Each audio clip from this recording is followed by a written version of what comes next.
Hello दोस्तों, आप सभी को मेरा नमस्कार। आशा करती हूँ कि आप सभी अच्छे होंगे। चैनल को शेयर करें और सब्सक्राइब करें। मेरा ये वीडियो बनाने का पर्पज़ है कि आप तक भी ये क्वेश्चंस पहुँच जाएं। अगर ये बुक है तो भी और नहीं है तो भी। बुक है तो उसमें मेरे वीडियो लगाकर आप सुन सकते हो और बुक में आप देखते हुए आगे बढ़ सकते हो। मैंने इसी प्रकार से एक तैयारी की थी जिसमें मैं क्वालिफाई हुई। तो इसीलिए कान में ऑडियो लगाओ और बुक में पढ़ो। और अगर जिसके पास नहीं है वो ध्यानपूर्वक देखकर पढ़ सकता है। प्लीज़ पढ़ लीजिए।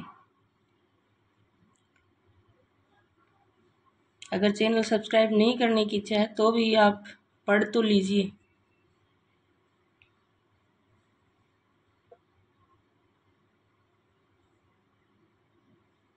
चलो अब पढ़ते हैं। जब ते इते ते घनश्याम सुजान अचानक की बलसंग सिधारे पर कर पे मुखचंद धरे सज्जनी नित सोचित है तू कहाँ मन मारे। प्रस्तुत पंक्ति में किस संचारी भाव का उल्लेख हुआ है? स्मृति संचारी भाव का उल्लेख हुआ है।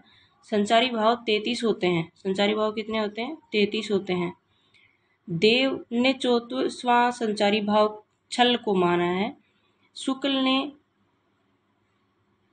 चकपकाठ नामक संस्कारी भाव को 35वां संस्कारी भाव बताया। निम्न में से कौन सा सात्विक अनुभाव नहीं है? कौन सा सात्विक अनुभाव नहीं है? विषाद। दिए गए विकल्पों में विषाद गणना की सात्विक अनुभूति नहीं की जा सकती। विषाद संचारी भाव का एक भेद है। सात्विक अनुभाव अर्थात आश्रय के शरीर से उसके बिना किसी बाहरी प्रयत्न के स्वतः उत्पन्न होने वाली चेष्टाएं सात्विक अनुभाव कहलाती हैं। इसे अयंज भाव भी कहते हैं।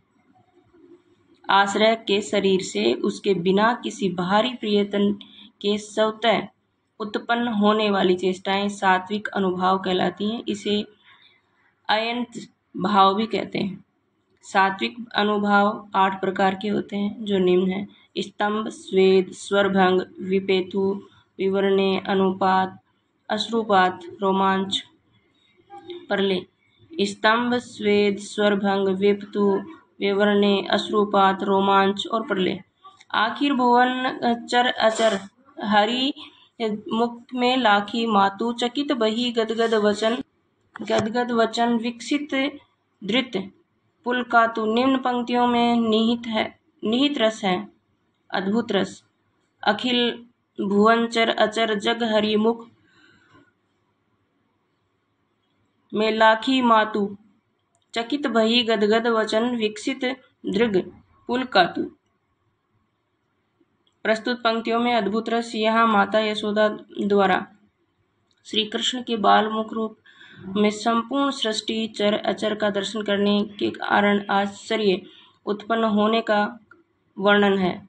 अद्भुत रस जब किसी व्यक्ति के मन में अद्भुत रस का आश्चर्यजनक वस्तुओं को देखकर विस्मय, आश्चर्य आदि के भाव उत्पन्न होते हैं तो वहाँ अद्भुत रस होता है। इसका स्थायी भाव आश्चर्य भरत मुनि के वीर रस से अद्भुत की उत्पत्ति बताई है तथा इसका वर्ण पीला और देवता ब्रह्म है।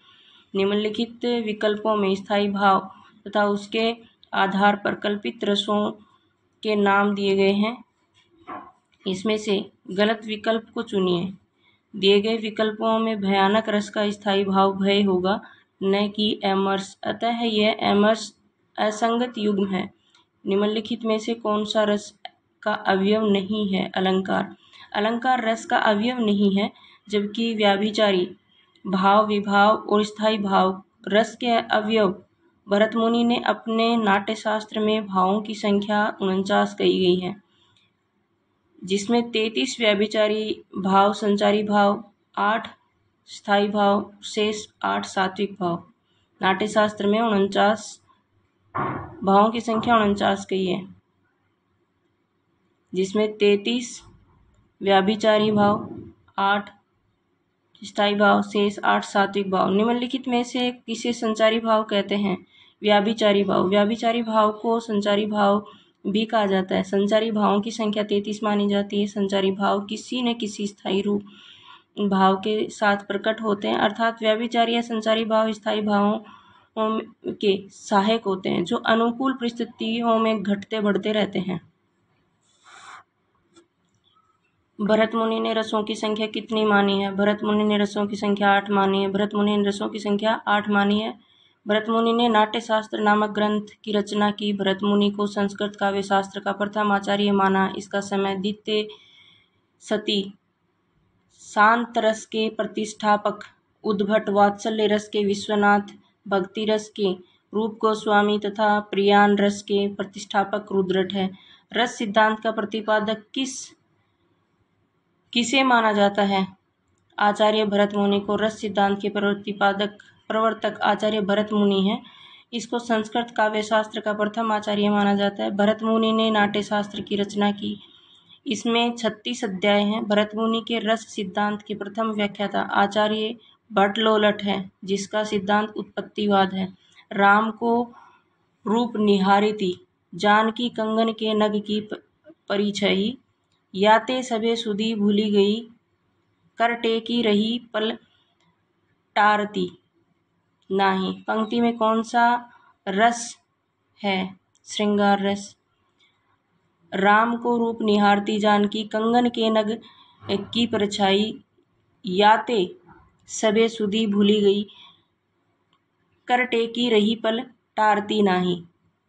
उक्त पंक्ति में श्रृंगार रस है। नायक नायिका के सौंदर्य तथा प्रेम संबंधी वर्णन की परिपक्व अवस्था को श्रृंगार रस कहते हैं। श्रृंगार के दो भेद होते हैं, संयोग और वियोग।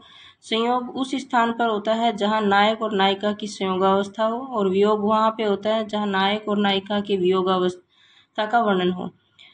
देखहूं तात बसंत सुहावा, प्रियहीन मोर मोही उर उपजावा। सिंह की गर्जना या सांप की फुफकार किस रस का उद्दीपन विभाव है? भयानक। भयानक रस का स्थायी भाव भय है। हिंसक पशुओं का स्वर, सिंह की गर्जना तथा सांप का फुफकार नाफ भय रस का उद्दीपन विभाव। जयशंकर प्रसाद कृत कामायनी की यह भक्ति भयानक रस का उदाहरण है। उधर गरजती सिंधु लहरिया, कुटिल काल के जालों सी, चली आ रही है फैन उगलती, फन फैलाए प्यालों सी। चैनल को शेयर करें और सब्सक्राइब करें। इस वीडियो में इतना ही, मिलते हैं अगले वीडियो में।